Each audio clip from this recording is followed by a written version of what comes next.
নমস্কার দর্শক বন্ধু, আমি আদি অঘরী শ্রী প্রদীপ ঠাকুর। আমি যে গাছটা আপনাদের দেখাচ্ছি এই গাছটিকে বলে বন তুলসী। ভালো করে দেখুন, এই গাছটি মাথায় তুলসী গাছের মতন মঞ্জুরি থাকে, পাতাগুলো তুলসী পাতার থেকে একটুখানি বড় হয়। যে কোনো নার্সারিতে পাবেন বা যে কোনো রাস্তার ধারে পাবেন। যারা প্রচুর টাকায় ঋণের দ্বারে জর্জরিত হয়ে গেছেন, প্রচুর টাকা দেনায় চলে গেছেন এবং দেনা থেকে কিছুতেই উঠতে পারছেন না, জ্যোতিষের কাছে যাচ্ছেন, কেউ বলছে পোখরাজ পড়ো, কেউ বলছে নীলা পড়ো, কেউ বলছে মুক্তা পড়ো, কিন্তু কেনার মতন আপনার কোনো রকম সামর্থ্য নেই।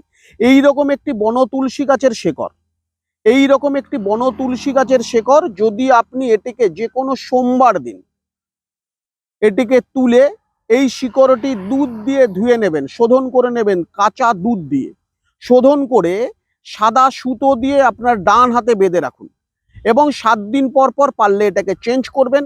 দেখবেন আপনি ঋণ থেকে চিরকালের জন্য মুক্তি হচ্ছেন। দর্শক বন্ধু, সুস্থ থাকুন, ভালো থাকুন।